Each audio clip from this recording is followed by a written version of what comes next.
अस्सलाम वालेकुम। खेलों की खबरों पर तबसरा और तजियों सजेस्ट स्कोर के एक और प्रोग्राम के साथ सैयद याया हुसैनी आपकी खिदमत में हाजिर है। और आज का हमारा ये प्रोग्राम कुछ अपने खास वक्त से पहले शुरू हुआ है। 5:30 बजे के बजाय 5 बजे हमें देख रहे हैं। उसकी बुनियादी और सीधी वजह यह है कि आज हम मौजूद हैं पाकिस्तान क्रिकेट बोर्ड के हेडक्वार्टर कदाफी स्टेडियम लाहौर में। पाकिस्तान क्रिकेट बोर्ड के सरबराह नजम सेठी से बराह रास्त बात करेंगे और बहुत से सवालात हैं जो आप लोगों के जहनों में है। और कल जब मैंने फेसबुक पर यह सवाल डाला कि पाकिस्तान क्रिकेट बोर्ड के सरबराह नजम सेठी साहब से अगर आपके जहन में कोई सवाल है तो आप कर सकते हैं, कुछ 15,000 लोगों ने यहां पर रिस्पॉन्स किया और बड़ी तादाद में सवालात आए हैं। तो क्विकली मैं नजम सेठी साहब की तरफ वो सवालात लेकर जाऊंगा, लेकिन यहाँ पर शुरुआत में कुछ इस अंदाज में करूंगा कि नजम सेठी साहब का मशहूर प्रोग्राम है जियो न्यूज़ पर, आप देखते हैं आपस की बात, और पाकिस्तान की बड़ी सियासी जमातें जिसमें मुत्तहिदा कौमी मूवमेंट, पाकिस्तान पीपल्स पार्टी और पाकिस्तान तहरीक इंसाफ हैं। सेठी साहब के जो बिल्कुल तज़्ज़िये होते हैं हकीकत पर मबनी होते हैं, कुछ अच्छे लगते हैं कुछ बुरे लगते हैं और उस पर वो नाराज़गी का इज़हार करते हैं। और सेठी साहब बरमला अपने शो में इस बात का एतराफ़ भी करते हैं कि मेरा काम तो सच बोलना है। तो सीधा हमारा काम भी पाकिस्तान क्रिकेट बोर्ड की अच्छी चीज़ों को अच्छा बताना है, पाकिस्तान क्रिकेट बोर्ड की खामियों को खामियों की तरफ पेश करना है। और आज सेठी साहब पाकिस्तान क्रिकेट बोर्ड के फ्रंट पर बहैसियत चेयरमैन क्रिकेट बोर्ड हमारे इन सवालात को डक करते हैं, इनको हुक करते हैं या रोक देते हैं, ये तो सेठी साहब पर मुनहसर है। सबसे पहले खुशामदीद कहेंगे नजम सेठी साहब आपको। और कुछ 8 महीने पहले की बात है जब नवाज शरीफ साहब ने आपसे कहा था कि जहां पाकिस्तान क्रिकेट बोर्ड की बागडोर संभाल लें, तब आपसे मुलाकात हुई थी।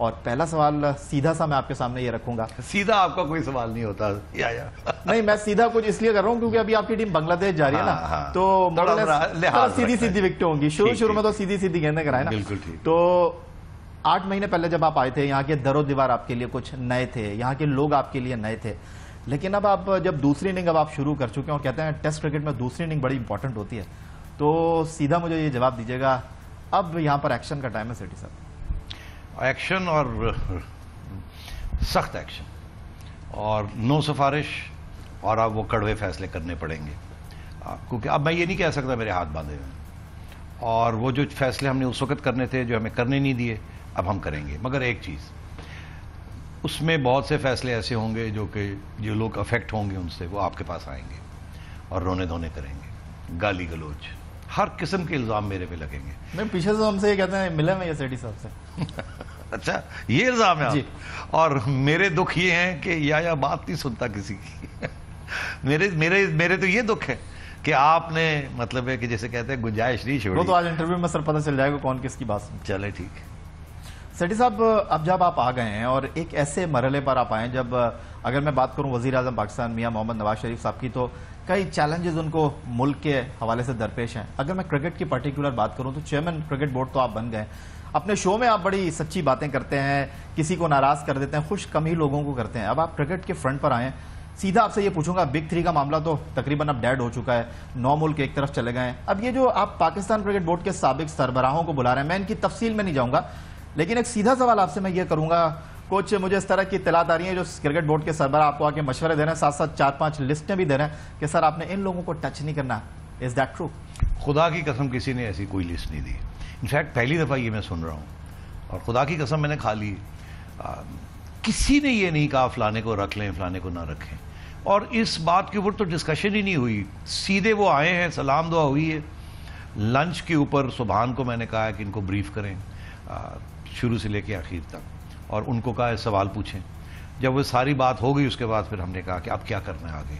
तो कुछ लोगों ने तो अपने जो मौक़िफ़ है वो बता दिया, कुछ लोगों ने कहा आपका क्या ख्याल है। मगर बात मुख्तसर ये है कि उसके बाद बात हुई, फिर स्ट्रेटजी डिवाइस हुई, और मैं आपको बड़ी खुशी से ये कह रहा हूँ कि सो फार सो गुड। हम सब पाकिस्तान का नेशनल इंटरेस्ट सामने रख के आगे बढ़ेंगे, असूलों को नहीं छोड़ेंगे और अपना मौक़िफ़ जो है उस दुनिया को समझाएंगे और फिर देखेंगे आगे कैसे चलना। सेठी साहब, नेशनल इंटरेस्ट तो अब बहुत पीछे रह गया है, अब ऐसा है कि हम ऐसा ना बाहर से लग जाएं क्योंकि 9 मुल्क एक तरफ चले गए हैं, बहुत सारी चीजें बहुत से 9 मुल्कों के दरमियान तय हो गई हैं कि आपने कब खेलना है कब खेलना। अब उनमें जो बीच में जगह है, हमने उस जगह में जाकर अपनी कहीं जगह बनानी है। और अब ताज़ा तरीन इत्तला, जब मैं आपसे शो करने के लिए आ रहा था इंटरव्यू के लिए, मुझे ये पता चला कि जो मार्च में एक मीटिंग होने वाली थी फ्यूचर टूर प्रोग्राम के हवाले से, वो कैंसिल हो गई है और वो अप्रैल में चली गई है, वो बांग्लादेश में होगी। तो अब आपका क्या स्टेप है इसके लिए? आप सही कह रहे हैं। आप तो आपने कहा ना इतनी सी, मैं समझता हूँ इतनी सी भी जगह नहीं है इस वक्त। ये बायलैटरल्स जो है जब हम 4 लोग रह गए थे, 6 एक तरफ थे, तो उस वक्त बांग्लादेश, श्रीलंका, साउथ अफ्रीका और पाकिस्तान थे। मैं तो सीन पे नहीं था, मगर जो पढ़ने लिखने में आ रहा था। उसके बाद पता चला कि 3 रह गए, उसके बाद पता चला कि 2 रह गए, और हमारा मौक़िफ़ बिल्कुल चेंज नहीं हुआ, जो भी हमारी तरफ से जो सरबराही कर रहे थे वहाँ। तो जो कुछ टेबल पे पड़ा था लोग लेते गए, और अगर समझे आप कुछ रह गया अगर हो, क्योंकि उन्होंने कुछ रखा होगा कि यार बाकी 2 जो रह गए उनके लिए भी कुछ कर लें ताकि उनको भी ऑन बोर्ड ले आए, यूनानिमस फैसला हो जाए, वो मेरा ख्याल श्रीलंका ले गया। और हम यहाँ अभी तक बैठे हुए हैं, एक्स चेयरमैन कुछ कह रहे हैं, बाकी कुछ हो रहा है, कुछ हो रहा है। इसलिए मेरा ये ख्याल था कि अब हमें यकजहती का इजहार करना है, और जो भी करना है इकट्ठे मिलकर करना है, ताकि ये ना हो कि मैं जाऊं, मैं वहां कुछ कर रहा हूं, यहां पीछे से लोग खींच रहे हैं मुझे, कोई यहां से खींच रहा है, कोई वहां से खींच रहा है, तो उसके साथ मुल्क का नुकसान हो जाएगा, क्रिकेट का नुकसान हो जाएगा। दूसरी बात यह है कि मुझे इस बात का एहसास है कि बहुत मुश्किल काम है, क्योंकि रह ही कुछ नहीं गया। तो एक हमारा वोट रह गया, उसकी एक मॉरल स्टैंडिंग रह गई है, उसकी कोई यूटिलिटी नहीं है पैसे के लिहाज से, क्योंकि वो सब कुछ बांट लिया उन्होंने, मगर उसकी एक मॉरल वैल्यू रह गई है कि 9 लोग एक तरफ, अब एक प्रिंसिपल के ऊपर, असूल के ऊपर एक नेशन खड़ा है। मगर दुनिया में इस सारे फॉर्मूले के खिलाफ हर जगह पे लोग एहतजाज कर रहे हैं, जो रियल क्रिकेटर्स हैं, कि ये क्या हुआ, ये तो असूलों के खिलाफ हो गया, ये तो सारे जो कुछ बनाया था पिछले 10 साल में उसको ओवरटर्न कर दिया। पैसा ठीक है वो अपनी जगह पे, मगर ये आईसीसी का पावर कम होता जा रहा है और 3 लोगों का पावर, इन चीज़ों के ऊपर हर जगह पे अपोजिशन बन रही है। तो अब हमने ये देखना ये है कि ये जो एक वोट रह गया इसको कैसे हमने इस्तेमाल करना है, किस असूल पे खड़े होना है, किस हद तक खड़े होना है, कैसे इसको चल के लेना है। सबसे इंपॉर्टेंट बात एक ही है, 2 बातें एक्चुअली। एक तो ये कि यहाँ we must all be together. अगर आपने मेरे पाँव खींचने शुरू कर दिए और मुझे ट्रिप कर दिया तो मैं डिफेंड नहीं कर सकूंगा पाकिस्तान को, पहली बात तो ये। और आपसे मुराद ये है कि मीडिया एंड जो बाहर लोग बैठे हुए। दूसरी बात ये है कि अगर हमारी क्रिकेट टीम की कारकर्दगी ठीक ना हुई तो फिर तुम्हारी कोई भी हैसियत नहीं ना। अगर हमारी क्रिकेट टीम मैचेस, टूर्नामेंट्स जीतती है, जो भी अभी आईसीसी के अंदर होने जा रहे हैं, वो तो अभी कैंसिल नहीं हुए, बायलैटरल से अलग बात, और अगर हमारी वहां स्टैंडिंग बेहतर होती है तो फिर उनको भी एहसास होगा इस बात का कि पाकिस्तान को टेंट के अंदर लाना है, वो मेरी बार्गेनिंग पोजीशन बेहतर हो जाएगी। तो इसलिए सारा तवक्को इस वक्त मेरी 3 जगह पे फोकस होना है। एक ये कि सबके साथ जाकर रिलेशनशिप्स रिस्टोर करनी है, नंबर 1। नंबर 2 असूल के ऊपर खड़ा होना है। नंबर 3 क्रिकेट टीम की कारकर्दगी को कोशिश करनी है बेहतर हो। और नंबर 4 क्योंकि हम इंटरनेशनली आइसोलेटेड है, हमें पता नहीं बायलैटरल्स मिलते भी हैं या नहीं मिलते, कितने मिलते हैं कितने नहीं मिलते। अब हमने डोमेस्टिक क्रिकेट को रिवैम्प करना है ताकि यहाँ कमर्शियल इंटरेस्ट यहाँ बने। सारी डोमेस्टिक क्रिकेट को पीसीबी सब्सिडाइज करता है, एक ढेला नहीं मिलता, हम ही सारे अरबों रुपए खर्च कर देते हैं। किसी दुनिया में ऐसे नहीं है। दुनिया में डोमेस्टिक क्रिकेट कमर्शियली लिंक्ड है और वो बनती है और वो पैसे लेके आती है। सेठी साहब, कोशिश करूंगा कि आपकी बात निकालूं, और ये आपके बच्चे हैं इस पाकिस्तान क्रिकेट बोर्ड में, चाहे डायरेक्टर क्रिकेट ऑपरेशन हो, चाहे डोमेस्टिक ऑपरेशन हो, मुख्तलिफ पहलुओं पे पाकिस्तान क्रिकेट के फ्रंट पे चीजें हो रही हैं। मेरा काम आपसे सवाल करना। आपने डोमेस्टिक क्रिकेट की बात की कि अब डोमेस्टिक क्रिकेट, साउथ अफ्रीका 21 साल इंटरनेशनल क्रिकेट से दूर रहा, उन्होंने अपनी डोमेस्टिक क्रिकेट पर कॉम्प्रोमाइज नहीं किया। जब इंटरनेशनल क्रिकेट में 21 साल के बाद वापस आए तो आते ही उन्होंने वर्ल्ड कप का सेमीफाइनल खेला। आपके डोमेस्टिक क्रिकेट की ये हालत है। अभी लास्ट T20 जो पाकिस्तान के जुड़वां शहरों इस्लामाबाद और पिंडी में हुआ है, उस पर इतनी खबरें आई, बड़ी नाराजगी हुई कि यार ये देखें हमारे खिलाफ बातें हो रही हैं। लेकिन माजरत के साथ सेठी साहब, आपके डोमेस्टिक क्रिकेट में आपके प्लेयर खेल रहे थे, लेकिन रेटिंग बड़ी इंपॉर्टेंट है। आजकल का ये इलेक्ट्रॉनिक मीडिया का दौर है, आपका जो शो है रेटिंग में बड़ा अच्छा है, आप इस बात की अहमियत से बखूबी वाकिफ हैं। डोमेस्टिक क्रिकेट का टूर्नामेंट हो रहा है और रेटिंग में साउथ अफ्रीका के डोमेस्टिक क्रिकेट की रेटिंग ज्यादा आ रही है। सही कह रहे हैं। दूसरी तरफ सेठी साहब, आप ऑस्ट्रेलिया से शोएब मलिक को बुला लेते हैं, हफीज को बुला लेते हैं कि जी आपने डोमेस्टिक क्रिकेट में पार्टिसिपेट करना है, लेकिन लाहौर से इस्लामाबाद उनको नहीं भेजते और टूर्नामेंट के इनॉग्रल के वक्त वो किट पहन के नहीं खड़े होते, एक जग हंसाई होती है। ये आपके डोमेस्टिक क्रिकेट में कब चीजें ठीक होंगी? मुझे सिर्फ देखिए, मेरी कोशिश है कि एक आइन बना लिया जाए जिसके अंदर डोमेस्टिक क्रिकेट को जो रीऑर्गेनाइज करना है कमर्शियल लाइंस के ऊपर और नेशनल लाइंस के ऊपर, नेशनलिस्टिक लाइंस के ऊपर, जो कि दुनिया में फार्मूला है। ये अलग डिपार्टमेंट्स खेल रहे हैं, रीजन्स अलग खेल रहे हैं, क्लब्स का पता नहीं है, स्क्रूटनी ठीक हो रही है नहीं हो रही, ये सारा जो मामला है ना, इसको सही तरीके से बनाना है। और ये मेरा ख्याल है कि 3 महीने में हमारे प्रपोजल्स तैयार हो जाएंगे। फिर हम सारे स्टेक होल्डर्स को बुलाएंगे, फिर उनको कोशिश करेंगे कि वो सामने आए, मिल जाएं, एक्सेप्ट करें जो भी अमेंडमेंट्स करनी है। उसके बाद इसको एक आइन के अंदर रिफ्लेक्ट कर दिया जाए और फिर इम्प्लीमेंट कर दिया जाए। ये 6 महीने में ये हो जाना चाहिए। अगर ये हो जाता है तो आपके ये सारे कंप्लेंट्स जो हैं स्टेप बाय स्टेप रिमूव हो जाएंगे। मेरी भी कंप्लेन बड़ी लंबी फहरिस्त है सेठी साहब जो मैं लेकर आया हूँ, जो इस वक्त मेरे दिमाग में क्लिक करूंगा, सवाल आएगा आपके सामने रखूंगा। पाकिस्तान क्रिकेट बोर्ड के सरबराह नजम सेठी अपने मुस्कुराते चेहरे के साथ और अच्छे कड़वे और धीमे सवालों के जवाब देने के लिए हॉट सीट पे हमारे सामने बैठे हैं। मजीद सवालात करेंगे एक ब्रेक के बाद।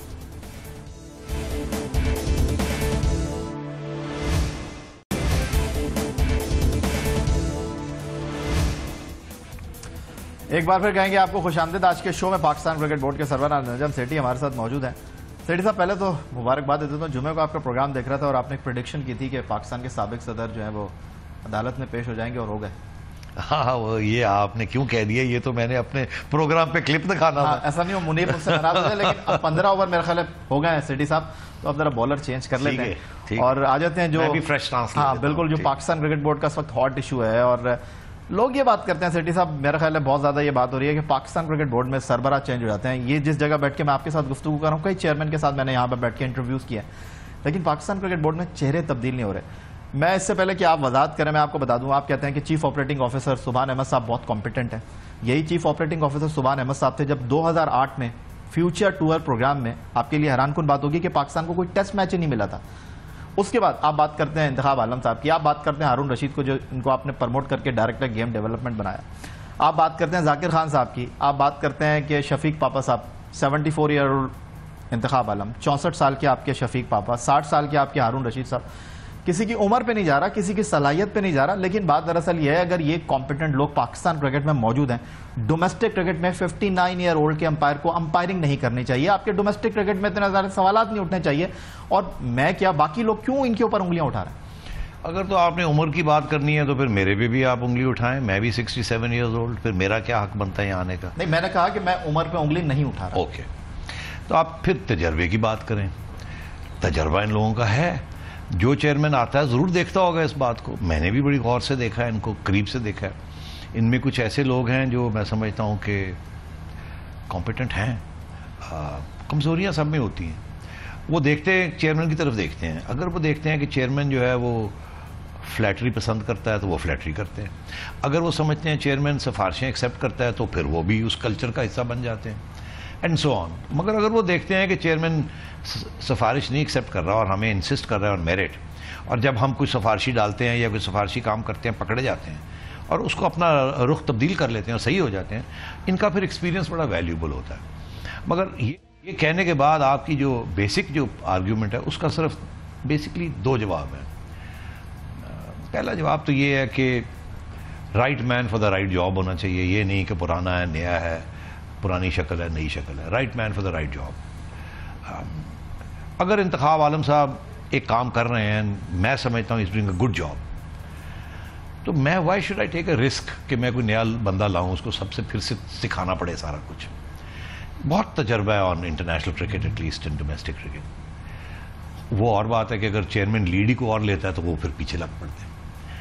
इसी तरीके के साथ आपने जिक्र किया और लोगों का, सुभान की बात की। मैं समझता हूँ कि as chief operating officer his job is to implement his job. उसका जॉब ये नहीं है कि वो पॉलिसी बनाए। पॉलिसी चेयरमैन बोर्ड्स बनाते हैं, बोर्ड्स बनाते हैं, चेयरमैन बनाते हैं।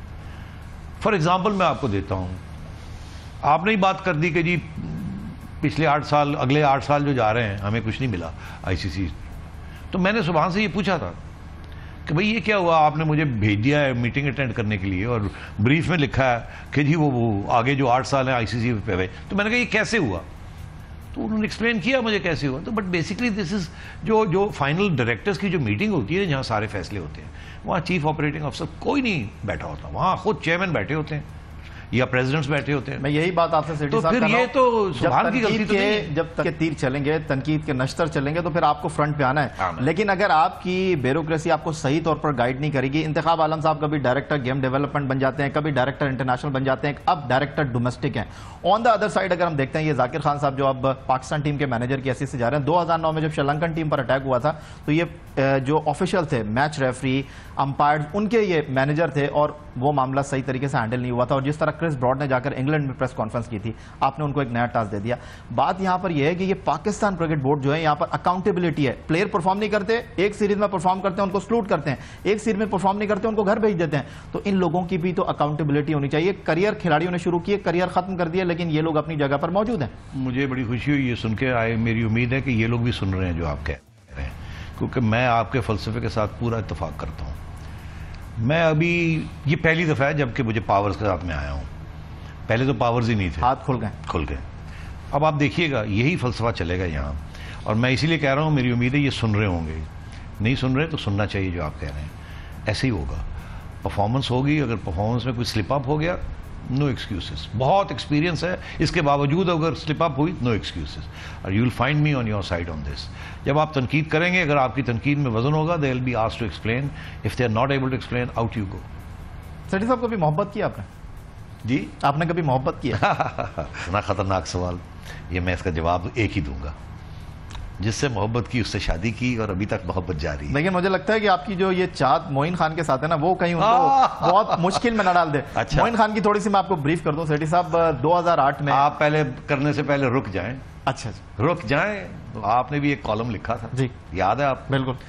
और मैंने आपको कंसल्ट किया था जब ये मोइन खान की बात हुई थी, मैंने आपको फोन किया था, मैंने आपसे कहा था कि फलाने के बारे में क्या ख्याल है, फलाने के बारे चीफ सिलेक्टर की बात हो रही थी, बिल्कुल, और आपने मोइन खान को पास कर दिया था। बिल्कुल याद है आप? बिल्कुल याद है मुझे। तो फिर मैंने आपकी तजवीज़ ली, मैंने कहा ये अच्छा आइडिया है, फिर और लोगों से पूछा, उन्होंने आपके रिकमेंडेशन में हामी भरी, दैट्स हाउ मोइन को मैंने सेलेक्ट किया। अब आप अगर मोइन के खिलाफ बात करेंगे तो सोच लेकिन सेठी साहब बिल्कुल आपको हर चीज का जवाब देना चाहिए, और इस वक्त सबसे ज्यादा अगर पाकिस्तान क्रिकेट टीम के मौजूदा कोच पर कोई तनकीद कर रहा है तो वो मैं हूं। आपने उनको पहले चीफ सिलेक्टर बनाया, फिर आपने उनको मैनेजर बनाया। मैंने नहीं चीफ सिलेक्टर बनाया, वो रिमूव हो गए। चलें ठीक है, अदालत की वजह। जब वो पाकिस्तान टीम के मैनेजर बन के गए, कोई भी वजह थी, मैच पाकिस्तान टीम ग्राउंड में खेल रही है, मोइन खान अपनी बेगम को एयरपोर्ट छोड़ने चले जाते हैं, ये कहां होता है? फिर उसके बाद बगैर वीजे का आपका प्लेयर ट्रैवल कर जाता है, आपके प्लेयर अनफिट हैं, शोएब मलिक और अब्दुल रज़ाक, वो दुबई चले जाते हैं, आपने उसके ऊपर एक्शन लिया। ये जब चीजें हमने आईना दिखाया तो वो बुरा मान गए, बहुत सीधी सी बात है।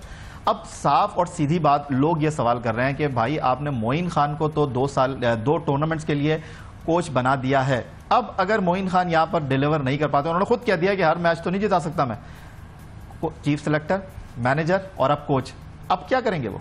देखिए मोइन खान साहब के जो स्ट्रॉन्ग पॉइंट्स, वीक पॉइंट्स तो आपने शायद कुछ इशारा कर दिया। स्ट्रॉन्ग पॉइंट्स ये हैं कि टीम प्लेयर है। मैंने जो देखा है ना, जो केमिस्ट्री उनकी with the players and with the captains, बड़ी अच्छी केमिस्ट्री है, पहली बात। दूसरी बात ये कि ये फैसला सिर्फ मेरा नहीं था, ये इनफैक्ट इसी टेबल के ऊपर हम यहाँ बैठे हुए थे सब, तो जब वो फाइल आई सामने, जो कि मैंने नहीं इनिशिएट की थी, वो ज़का साहब कर गए थे, तो कमेटी जो बना गए थे, और वो टाइम बहुत थोड़ा, तो आपने कहा नई कमेटी क्या बनानी है, वसीम अकरम है, बड़े बड़े लोग हैं इसमें, तो ठीक है अल्लाह खैर सल्ला देख लेते हैं इनकी क्या रिकमेंडेशन है। तो उसमें मोइन खान साहब का नाम सबसे टॉप पे था, वकार यूनुस का नंबर 2 ऑप्शन पे था। तो मैंने फिर सबको वो फाइल दी, मैंने कहा जी अच्छा आप बताइए, मोइन खान और वकार यूनुस, आप यकीन करें जो मेंबर्स थे ऑफ द कमेटी, बाकी तो ऑफिशियल्स थे, सब ने मोइन मोइन मोइन मोइन मोइन। बिल्कुल, मोइन खान से हम मजीद कंटिन्यू करेंगे, लेकिन फिलहाल यहाँ पर एक छोटा सा ब्रेक लेते हैं और मोइन खान की बात को मजीद आगे बढ़ाएंगे एक छोटे से ब्रेक के बाद।